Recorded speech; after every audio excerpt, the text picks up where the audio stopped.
Welcome back to another episode of the Diabetes Digital Podcast with Wendy and Jess.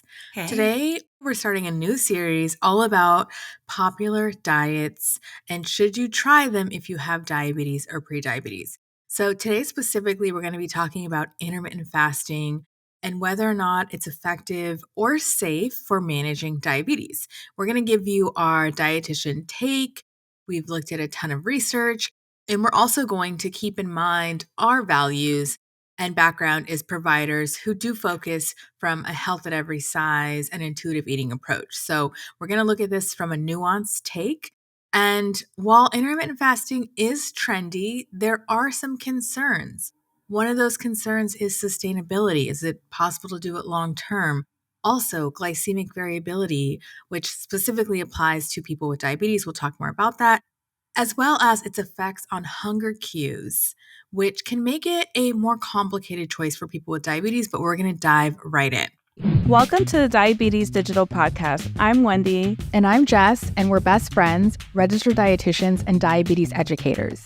Through our telehealth platform, diabetesdigital.co, we offer accessible and personalized virtual nutrition counseling for people with diabetes and prediabetes. Visit diabetesdigital.co, that's C-O, to book your first appointment. We accept insurance and offer affordable self-pay options. Now, let's get into today's episode. This podcast episode is brought to you by Hero Bread. If you have diabetes, prediabetes, or you just want to bring more balance into your meals, Hero Bread has become a favorite in my house. I've been seeing it in my local grocery store for a long time, but honestly, I'm going to be real, the label sounded too good to be true. I saw no sugar. It also had added protein and prebiotic fiber. I was skeptical.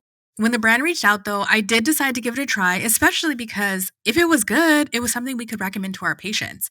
So they sent me a variety of products, and let me be honest with you, we devoured half of those products in a week, and it was a huge box too.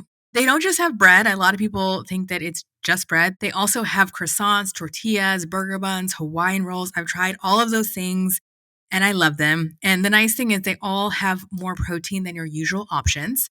My personal favorite, though, is the croissants. These croissants were so good, I had to hide them in the back of the fridge so my husband would not eat them before I could have more. And I asked the brand to send me more croissants, and I hid them in the back again, and he caught onto my trick because they're gone, and I only got to have two. I also made them for my dad, who has prediabetes, and he's always trying to balance out his carbs in his meals by adding more protein, fiber, and fat. He loves them. Here's what makes Hero Bread special. Each serving has 0 to 2 grams of net carbs. Also, Hero Bread has no sugar and 4 to 10 grams of protein per serving, depending upon the product. Whether you're looking to manage blood sugar or just want to add more protein and fiber to your meals, Hero Bread is a simple, tasty option. The bread is moist, it's chewy, it's delicious. I'm picky and I love it. If you're ready to give it a try, visit hero.co to shop their full lineup and use our coupon code DD10 to get 10% off at checkout. That's hero.co.co,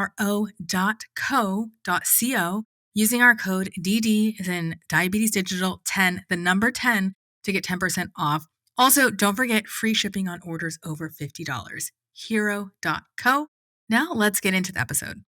So let's talk about what intermittent fasting is. And we thought it would be very timely to cover this because it is January. And I feel like now is the season where people are more drawn to these restrictive diets because they want fast results. They want like a new year, new reset. And so I feel like this is coming out at the perfect time. With intermittent fasting, I've seen different variations of it. Some of the variations are, I don't know, I feel like they just align with like normal eating habits where like you just, maybe you have an earlier dinner and then you sleep through the night. And then maybe if you're not a morning eater, you have breakfast a little bit later. And so you've had like a certain window of not eating. And I think that for some people, they just naturally go about it that way, like me, for example. However, there are more like rigid rules around intermittent fasting. It just depends like what variation you're doing.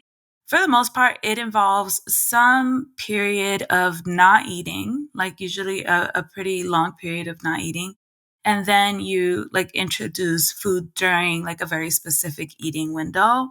One common approach is the 16-8 method, where you fast for 16 hours and then you eat all of your food within an 8-hour window. So, for example, like let's say that you don't eat after 8 p.m.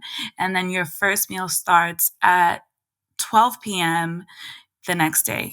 So you're eating meals between that 12 to 8 p.m. window. Yeah, I mean, it's a long time to go without eating. And for some people, they've already been doing this without it being called intermittent fasting. They've already been doing this, and so their body's just not used to eating for prolonged periods of time. Is that a good thing? Is that a bad thing? We're gonna get into a little bit more during this episode. Yes. So let's dive into the research first and foremost. And let's talk about one of the most common reasons people do intermittent fasting. The truth of it is that the majority of people, especially from our experience as dietitians, are doing intermittent fasting to lose weight. Now, we talk a lot about kind of intentional weight loss on this podcast. So we'll include some of those episodes just kind of for reference if you're joining us for the first time. And so we have a complicated kind of thought about intentional weight loss because there are studies that suggest that when people are trying to lose weight intentionally through a calorie restriction, they tend to gain that weight back. And the problem with a lot of studies is that they are short term, right? So they're usually like 2 years or less, oftentimes 12 months. And so, yes, while people will lose weight within that 12-month period, majority of them tend to gain that weight back. So let me talk about some of the studies that I found with intermittent fasting and what effects it does have on weight loss. One in particular involved 139 participants, and the study was 12 months long. So again, a lot of people tend to regain the weight after like the 3, 4, 5 year mark. So it's really hard to tell from a 12-month trial what's really happening long term. But did these people who only ate between 8 a.m. and 4 p.m. by way of intermittent fasting actually lose weight? Yes, they did. And they compared this weight loss to a calorie restriction. So, what they found is there were two groups, one group who did intermittent fasting and one group who did just a calorie restriction where they ate, whatever they wanted throughout the day. And what they found was that both groups had similar changes in BMI, body fat, visceral fat, blood pressure, glucose levels, and lipid profiles, with no added benefits observed from time restricted eating, which is another way of saying intermittent fasting. So, what does this mean? Basically, that while you may lose weight from intermittent fasting, and like I said, these studies don't show the big picture of whether or not you gain that weight back, and also some of the negatives, which we're going to talk about. When they compare it to just a traditional calorie restriction, there's not really a difference. So, when people are losing weight from intermittent fasting, they're losing weight because they're eating less, right? Like Wendy said, a lot of folks doing IF will skip breakfast. So, when you're skipping breakfast, you're eating less, presumably, right? You're eating, you're not having those calories from breakfast. So, therefore, it's a form of calorie restriction. Research aside, I think the hardest part of a diet like intermittent fasting that I've seen as a clinician is that it's really hard to stick to. Just like any diet, it's really hard to stick with it long term. It's not very sustainable, especially when you're socializing. If you're just like, oh, well, I can only eat within a certain window, like that can become really tough when you're traveling on weekends. If you have friends or family that want to hang out, or if they're doing some kind of food gathering. I've been in those gatherings where someone shows up and they're like, oh, I can't eat. Or they just keep talking about how guilty they feel that they're eating outside of like their window. And so, yeah, I think that it definitely sucks the joy out of eating when you have these very rigid rules that you feel like you have to stick to. And ultimately, like everyone is so different. Like I mentioned earlier, like there are some people where maybe they don't have the strongest appetite during the morning hours, but for many people, they do enjoy breakfast and they may start feeling really fatigued or with hunger headaches, for example, by going so many hours without eating. And if you have diabetes, you're already prone to like those fluctuations with your glucose if you're not eating for like a long period of time. And so it can definitely deregulate your glucose. It can start swinging your A1C as well. For women, since we have hormone changes throughout the month, that can also be something to consider, because when you're fasting, especially when you are leading up to menstruation, your body has more caloric needs. And so if you are forcing yourself into a fast, when your body is actually craving more food, that can add more stress to the body. And so, I have seen, yeah, just from the patients that I've worked with who do intermittent fasting, like it might be something that they do for a few months, but for the most part, like I haven't really I've come across maybe one person where intermittent fasting has worked like over the 1 year period. And for this one person, I was actually talking to her yesterday. It works for her more so because she has all these gut issues, and it's like there's underlying issues there where she doesn't even really have a strong appetite that have to be addressed. It's not necessarily because she's like choosing to do this, if that makes sense. So it's very individual. I would say you definitely want to prioritize how your body is feeling, and also like what are the effects that this is having on your glucose. If you have like a glucometer or a CGM, it might be good to look at those trends to just see like what is the correlation there. Yeah. And just back to like the point about women in particular, I do think intermittent fasting is more challenging for us just because, especially like what he said, during your cycle, or women who are going through midlife changes like perimenopause and menopause, like your body's already going through a lot of stress with the hormonal changes, and fasting can actually add more stress to the body. So there are many researchers that say that intermittent fasting is not a great idea for women at all, because again, it adds that stress and raises cortisol, and we know that when your cortisol is raised, like that can have impacts on your blood glucose levels, which brings me to my next point, which is glucose variability. So, I want to point to another study in diabetes care that looked at glycemic variation and cardiovascular risk in the Veteran Affairs Diabetes Trial. So, this study was published in 2018. And basically, what it suggested was that when there are big swings in your blood glucose levels, those fluctuations may cause harm by stressing blood vessels, triggering inflammation, and worsening overall heart health. So I thought that was really interesting because I think, well, some people, maybe intermittent fasting works for them and works for their diabetes. I'm sure there's a whole host of other people where it does cause that glucose variability, right? Because let's say you're going so long without eating, and then you're eating in such a small window, it's like your blood glucose may not be as stable as if you were to eat, 3 meals and snacks throughout the day. So that's another thing to consider. There is no direct link. I'm just kind of saying what the study said and also what could happen for people who are in intermittent fasting, because the study's not about intermittent fasting, it's just about glucose variability. But I think it's worth mentioning, and, something like Wendy said, to consider and use your continuous glucose monitor to kind of see how intermittent fasting is affecting your blood glucose if this is something that you choose to do. Now, I want to talk about the risks of intermittent fasting for people with diabetes, because there's always a risk for many things, right? And one of those risks can be hypoglycemia.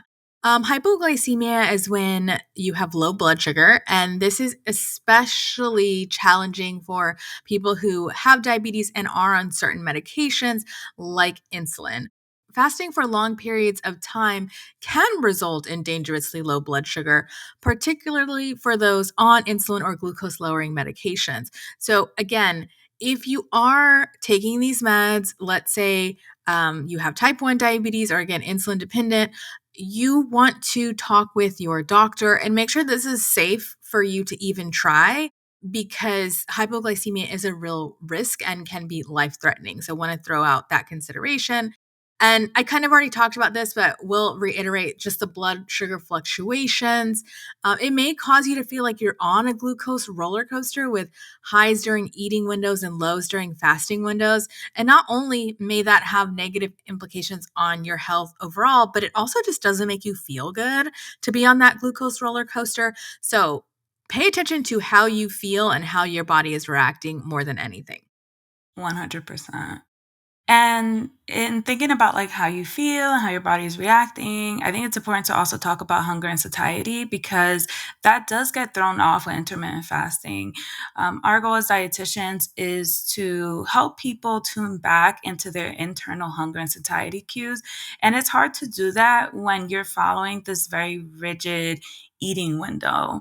You're not necessarily reacting to being hungry or even being full, because if you're not reacting to being hungry, that affects your ability to realize if you are completely satiated or not. And so it just kind of throws off that whole cycle because you're eating on this window. And so I don't know, let's say 12 o'clock rolls around and it's time to eat, and you're not necessarily hungry because everything is thrown off. You're like, okay, well, I have to eat anyway. And that can have long-term impacts in just developing a healthy relationship to food and being attuned to what your body needs.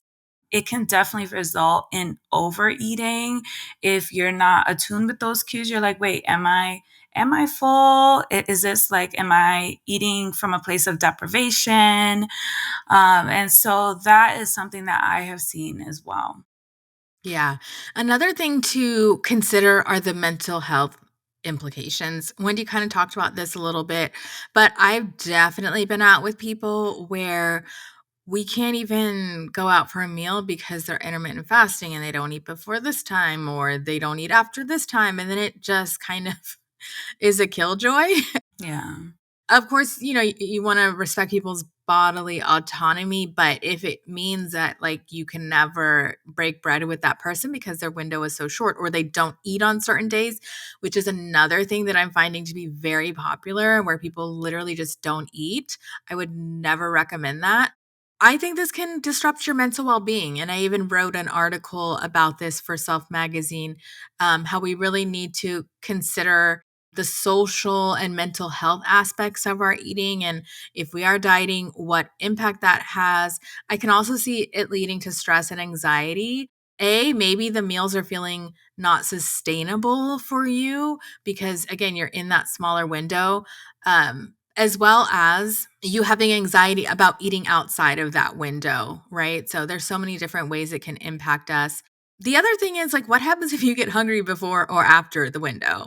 Because I know that would probably happen to me where it's like, I'm hungry in the morning and I'm hungry at night. So is that wrong? Like, I don't agree with the general philosophy of like having to micromanage your eating so much.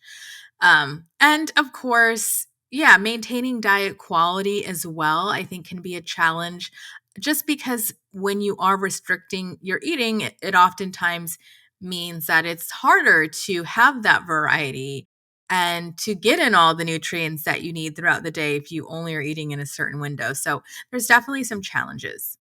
And that's where intuitive eating comes in, which we always talk about. We think it's definitely a more sustainable approach.